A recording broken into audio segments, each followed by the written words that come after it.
Bonjour et bienvenue dans l'exercice Maths Malin. Je m'appelle Eric, je suis professeur et créateur du blog exercicemathsmalin.com. Au menu du jour, pourcentage et proportionnalité. Pourquoi ? Eh bien parce que les pourcentages vous donnent une idée instantanée de la réalité. Par exemple, vous avez votre petit bocal de sauce tomate à 50 centimes. Eh bien, avec l'inflation, il passe à 55 centimes. C'est pas grave, je vais rajouter 5 centimes de plus. Et savez-vous qu'il a augmenté en fait de 10%, ce qui est énorme. Premièrement, nous verrons donc taux de pourcentage et proportionnalité, car la proportionnalité nous aidera à appliquer plus facilement le taux de pourcentage. Deuxièmement, calculer un taux de pourcentage grâce au coefficient de proportionnalité. Troisièmement, pourcentage, augmentation, diminution en équation, s'il vous plaît. Premièrement, taux de pourcentage et proportionnalité. Et avant tout, un rappel. Appliquer un taux de pourcentage à un nombre, c'est simplement multiplier ce nombre par le taux de pourcentage. Comme on l'a vu dans notre cours de 6e, pourcentage. Alors si vous ne l'avez pas vu, bien sûr, allez le voir avant ce cours. Ainsi, comme on le voit dans ce tableau, par exemple, pour passer des nombres de la première ligne au nombre de la deuxième ligne, on va multiplier par un même nombre qui ici sera le taux de pourcentage. C'est donc bien la définition d'une situation de proportionnalité, comme on l'a vu dans notre cours proportionnalité et équation. Et là, le coefficient de proportionnalité sera tout simplement le taux de pourcentage. Et on va aller plus loin, puisque si appliquer un taux de pourcentage revient à une situation de proportionnalité, eh bien, on pourra faire appel à nos trois équations que l'on a vues dans notre cours. Proportionnalité et équation. On va donc avoir nos trois équations qui vont correspondre à x, les nombres de la première ligne, et à y, les nombres de la deuxième ligne, et où c, le coefficient de proportionnalité, sera égal au taux de pourcentage.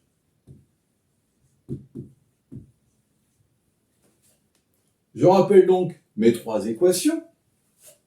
Y est égal à x fois c. X, lui, est égal à y sur c. Et c, lui, est égal à y sur x.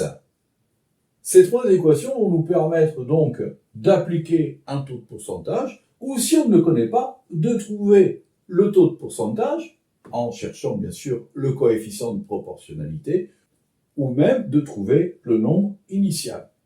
Alors là, dans ce tableau, par exemple, on cherche y.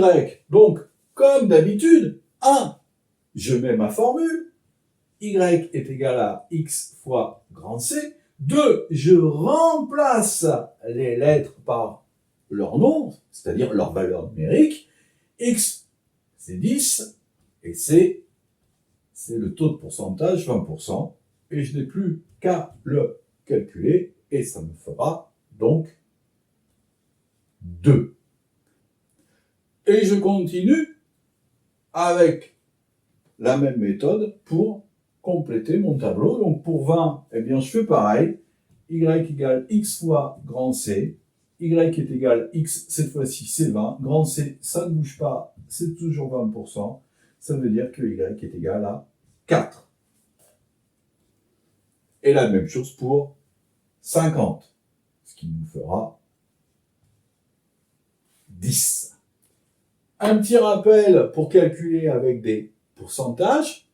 Pourcentage est égal à sur 100, qui est égal à divisé par 100, qui est égal à multiplié par 1 sur 100. Donc tout à l'heure, on avait 20% qui donc est égal à 20 divisé par 100, qui est donc égal à 20 multiplié par 1 sur 100, et qui, au final, est bien égal à 20 sur 100. Deuxièmement, calculer un taux de pourcentage. Eh bien, qu'est-ce qu'on va faire? On va pas s'ennuyer, on va reprendre notre formule. C, puisque je le rappelle, le coefficient de proportionnalité est égal au taux de pourcentage. On va donc le reprendre. Y sur X. Alors, là, j'ai pris un exemple classique. Au départ, c'est-à-dire le nombre d'élèves total dans un lycée, vous en avez 800. Et à l'arrivée, qu'est-ce qu'on veut? Le nombre d'élèves prenant le quart. Quelle est leur part de pourcentage? Donc, il y en a 450. Donc, pour savoir leur taux de pourcentage, il va falloir appliquer cette formule. Comme d'habitude, hein, on remplace, après l'avoir écrite, on remplace les lettres Y correspondant à 450 par leur valeur numérique, par leur nombre, et X correspond à 800. Et on calcule, ça nous fait 0,5625. Eh oui, mais vous me direz, ça c'est pas en pourcentage. Et vous avez raison. Alors qu'est-ce qu'il va falloir faire? Attention. Alors, j'ai obtenu C est égal à 0,5625. Mais ce n'est pas un taux de pourcentage. Et oui, parce que calculer un pourcentage, qu'est-ce que c'est? C'est mettre sur 100. Mais, comme d'habitude, si je mets mon nombre sur 100, pour qu'il reste équivalent, c'est-à-dire égal à lui-même, je devrais le multiplier par 100, puisque 100 divisé par 100 est égal à 1. C'est donc multiplier le nombre trouvé par, roulement de tambour, 100. Et donc, C est égal à 56,25 sur 100, c'est-à-dire %.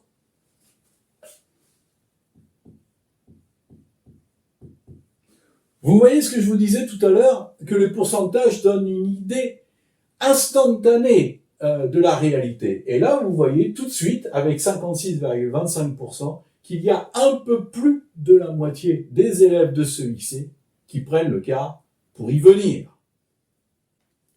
Troisièmement, pourcentage, augmentation, diminution en équation.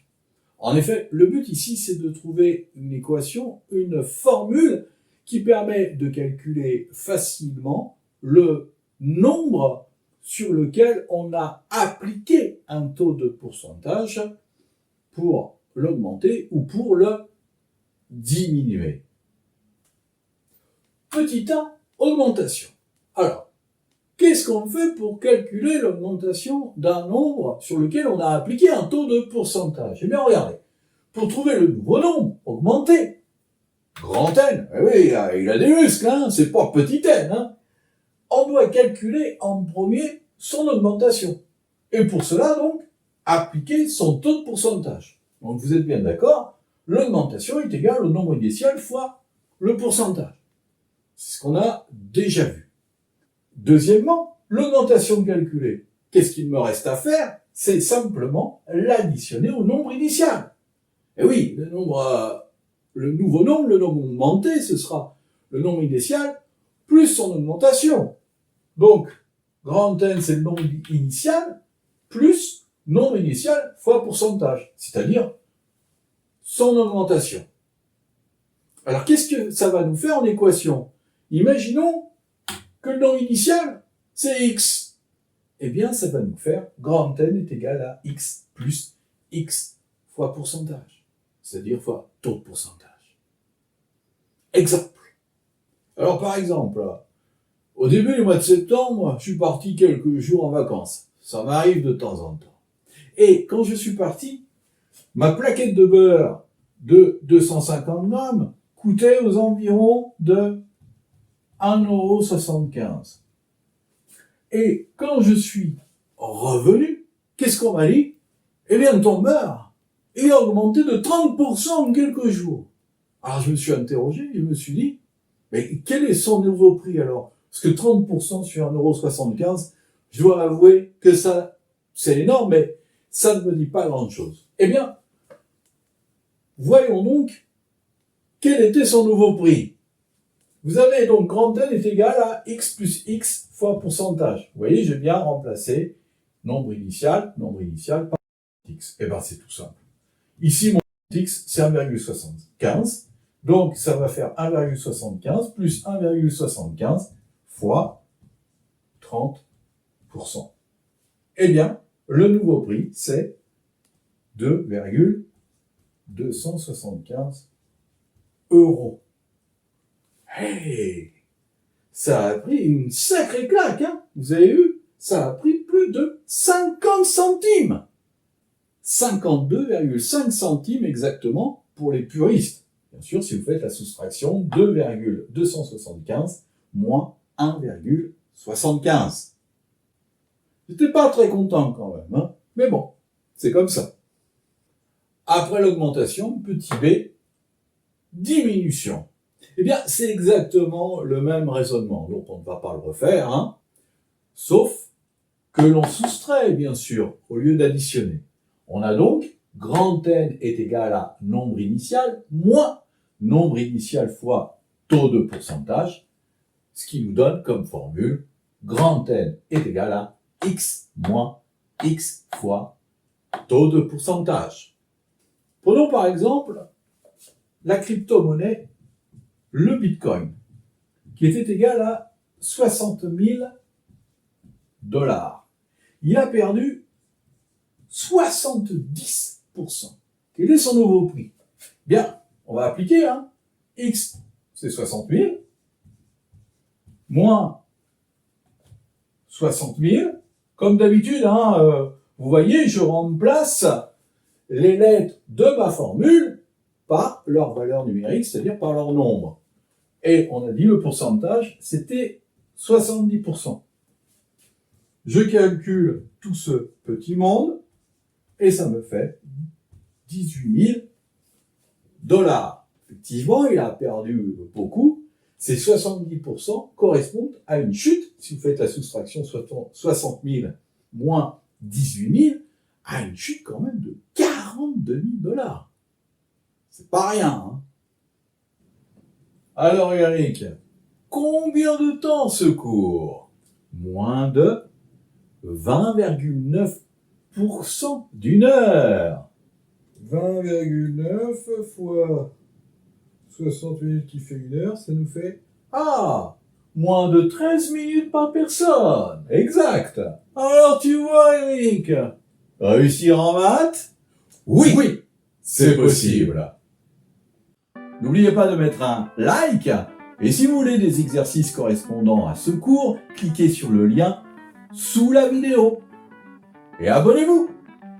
À bientôt sur l'exercice Maths Malin.